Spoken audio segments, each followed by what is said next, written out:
With migration to New Zealand running at record highs, pressure is mounting on the government to review its policies. Migrants are being blamed for their contribution to Auckland's rising house prices, for putting pressure on the city's stretched infrastructure, and for taking jobs away from New Zealand workers. Andrew Little, the leader of the opposition, has joined us in the studio now. Can migrants really be blamed for all of the above? Well, when you have a look at what Treasury is saying, what the Reserve Bank, what the Chief Executive of the ANZ Bank, and now what Michael Barnett from the Auckland Chamber of Commerce is saying, they're all saying the same thing, that certainly when it comes to the labour market, there is a huge mismatch between those coming in under work visas and the jobs available. We know that there's roughly 15,000 labourers in New Zealand unemployed, labourers who don't have work. And yet last year we issued work visas to 6,500 people from overseas to come here to do labouring work. That doesn't make sense. So I think I agree with all those others who are saying we've got to review this to make sure that our immigration policy matches the needs that New Zealand actually has. When it comes to housing, though, I mean, there's the Waikato University, which points to land shortage, interest rates, all the things we've heard before. You know, they say migration really doesn't make a difference. I think there's enough, commentary about, a range of things when you're loading up a city like Auckland at the rate that we are, and with a lot of people coming from overseas to be part of that, then of course you're going to put pressure on things like infrastructure and services. But isn't it a question, you've got those big numbers, and it's just really easy to blame migrants without necessarily having any proof that it's actually a direct correlation. It's on the one hand we've got lots of migrants, we've also got lots of problems. Is the connect there? Well, I don't think that Treasury, the Reserve Bank, the ANZ, and now the Auckland Chamber of Commerce would be making the comments they're making unless there was actually a basis to do that. You look at the reports that are coming through about the impact particularly on wages at the less skilled end of the labour market. That is very real. There is a suppression effect on wages, and when you look at those figures, you look at that mismatch between, the people who are here and available for work, for example, labouring work, and then you find out that we've issued 6,500 work visas to people to come here to do labouring work. That just doesn't make sense. That's the mismatch that I think people are quite reasonably talking about, and which we need to get a grip on. And I think, a perfectly sensible thing to do a thoroughgoing review of immigration policy and the way it's working to make sure that what we're doing is actually working for New Zealand.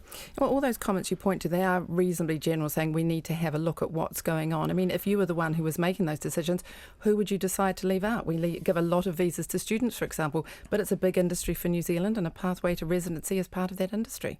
Sure, and we've had this huge spike in the number of students now with work visas. It's gone up 10,000 in the last 4 years alone because we changed the rules around, and there were good reasons for doing that. But I don't think that should stop us having a look at what the effect that we see now is, which is that there is this impact on the labour market and on wages, and saying, have we got it right? That's a legitimate question to ask and a sensible thing to do, and that's what we're asking that the government does. You've got no sense of who you would actually say, look, this is where we need to draw the line?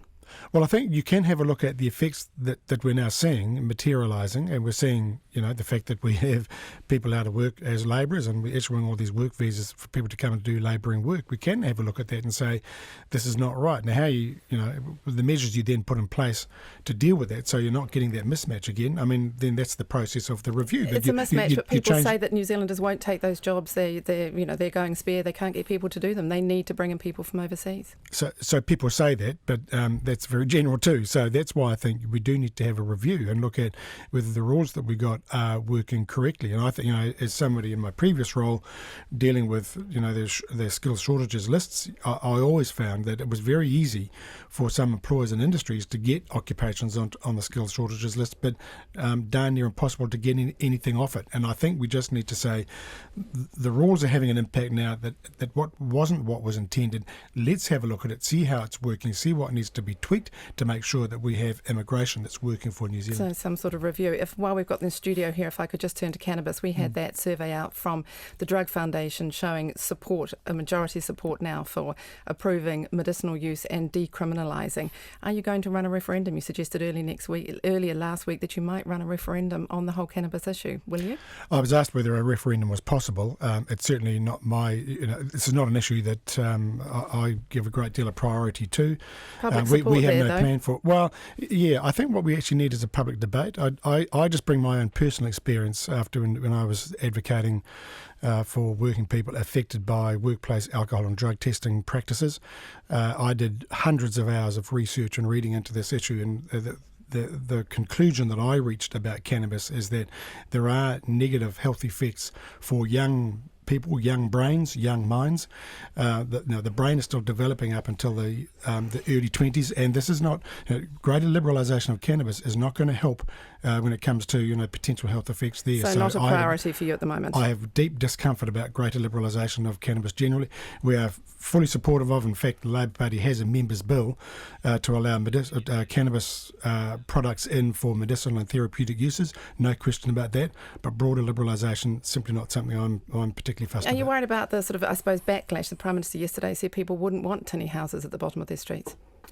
I just look at the health issues, the health effects. That's what I'm most concerned about.